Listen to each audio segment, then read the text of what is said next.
Don't judge the woman next to you giving her baby a bottle. You don't know her history, you don't know her battles. I've seen women curled up in a ball in a corner while their partner sits quietly giving their baby some formula. She averts her eyes she can't bear to see, and she's admitted defeat while her baby guzzles on a rubber teat. And the pain from the milk that lays heavy inside her that she can't give her baby is a constant reminder of the guilt and the shame, and she feels like a failure. She's fought and she's lost against Mother Nature.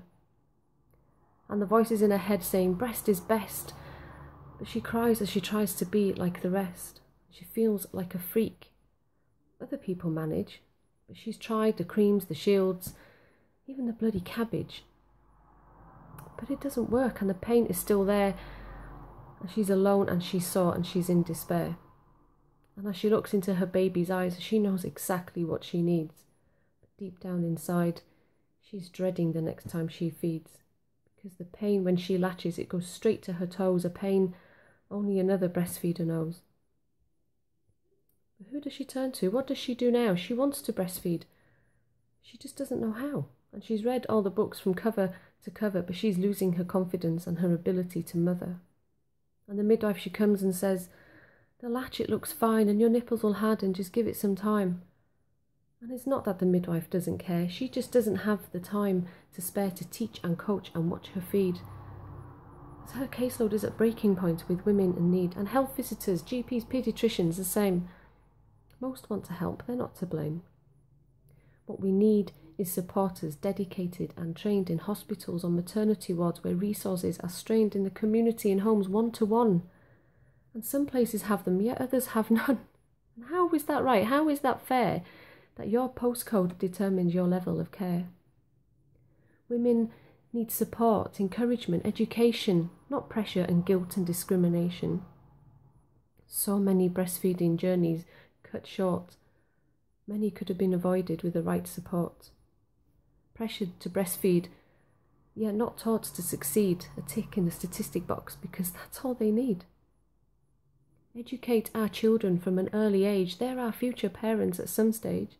They want to teach our 5-year-olds sex education, yet there's nothing on the curriculum about lactation or the benefits of the milk that mum produces to give to her baby to reduce diseases. And of course, in some cases, no lessons are needed and a baby will suckle as nature intended. But for many, it's hard and those first days are long. So who do they turn to when things go wrong? Train up our mothers as volunteers, or better still, pay them as breastfeeding peers. Who better to teach us and show us the way than someone who's done it for months every day? A voice on the phone, a familiar face, can often be a woman's saving grace. We need more supporters. That's the long and the short. David Cameron, step up. The ball's in your court. Step up to the mark, invest in our futures instead of pictures and sculptures and water features in hospital grounds and town centres. Tens of thousands of pounds on pointless ventures. £40 million a year is spent treating childhood diseases. Diarrhoea, vomiting, ear infections, diabetes. Give us the tools to teach and to train breastfeeding supporters to lessen the strain on our precious NHS that's struggling to cope. The ball's in your court, and I live in hope.